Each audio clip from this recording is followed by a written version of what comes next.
Matthew chapter 5. And seeing the multitudes, he went up on a mountain, and when he was seated, his disciples came to him. Then he opened his mouth and taught them, saying, Blessed are the poor in spirit, for theirs is the kingdom of heaven. Blessed are those who mourn, for they shall be comforted. Blessed are the meek, for they shall inherit the earth. Blessed are those who hunger and thirst for righteousness, for they shall be filled. Blessed are the merciful, for they shall obtain mercy. Blessed are the pure in heart, for they shall see God. Blessed are the peacemakers, for they shall be called sons of God. Blessed are those who are persecuted for righteousness' sake, for theirs is the kingdom of heaven. Blessed are you when they revile and persecute you, and say all kinds of evil against you falsely for my sake. Rejoice and be exceedingly glad, for great is your reward in heaven, for so they persecuted the prophets who were before you. You are the salt of the earth, but if the salt loses its flavor, how shall it be seasoned? It is then good for nothing but to be thrown out and trampled underfoot by men. You are the light of the world. A city that is set on a hill cannot be hidden. Nor do they light a lamp and put it under a basket, but on a lampstand, and it gives light to all who are in the house. Let your light so shine before men that they may see your good works and glorify your Father in heaven. Do not think that I came to destroy the law or the prophets. I did not come to destroy, but to fulfill. For assuredly I say to you, till heaven and earth pass away, one jot or one tittle will by no means pass from the law till all is fulfilled. Whoever therefore breaks one of the least of these commandments and teaches men so shall be called least in the kingdom of heaven.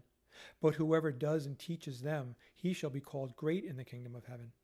For I say to you that unless your righteousness exceeds the righteousness of the scribes and Pharisees, you will by no means enter the kingdom of heaven. You have heard that it was said to those of old, You shall not murder, and whoever murders will be in danger of the judgment. But I say to you that whoever is angry with his brother without a cause shall be in danger of the judgment. And whoever says to his brother, Raca, shall be in danger of the council. But whoever says, You fool, shall be in danger of hellfire. Therefore, if you bring your gift to the altar, and there remember that your brother has something against you, leave your gift there before the altar and go your way. First be reconciled to your brother, and then come and offer your gift. Agree with your adversary quickly while you are on the way with him, lest your adversary deliver you to the judge hand you over to the officer, and you be thrown into prison. Assuredly I say to you, you will by no means get out of there till you have paid the last penny. You have heard that it was said to those of old, You shall not commit adultery. But I say to you that whoever looks at a woman to lust for her has already committed adultery with her in his heart.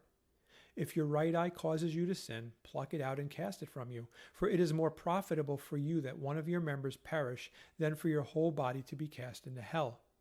And if your right hand causes you to sin, cut it off and cast it from you. For it is more profitable for you that one of your members perish than for your whole body to be cast into hell. Furthermore, it has been said, Whoever divorces his wife, let him give her a certificate of divorce. But I say to you that whoever divorces his wife for any reason except sexual immorality causes her to commit adultery, and whoever marries a woman who is divorced commits adultery. Again, you have heard that it was said to those of old, You shall not swear falsely, but shall perform your oaths to the Lord. But I say to you, do not swear at all, neither by heaven, for it is God's throne, nor by earth, for it is his footstool, nor by Jerusalem, for it is the city of the great King. Nor shall you swear by your head, because you cannot make one hair white or black. But let your yes be yes and your no, no, for whatever is more than these is from the evil one. You have heard that it was said, An eye for an eye and a tooth for a tooth. But I tell you not to resist an evil person. But whoever slaps you on the right cheek, turn the other to him also. If anyone wants to sue you and take away your tunic, let him have your cloak also. And whoever compels you to go 1 mile, go with him 2. Give to him who asks you, and from him who wants to borrow from you do not turn away. You have heard that it was said, You shall love your neighbor and hate your enemy. But I say to you, love your enemies, bless those who curse you, do good to those who hate you, and pray for those who spitefully use you and persecute you, that you may be sons of your Father in heaven. For he makes his sun rise on the evil and on the good, and sends rain on the just and on the unjust. For if you love those who love you, what reward have you? Do not even the tax collectors do the same? And if you greet your brethren only, what do you do more than others? Do not even the tax collectors do so? Therefore you shall be perfect, just as your Father in heaven is perfect.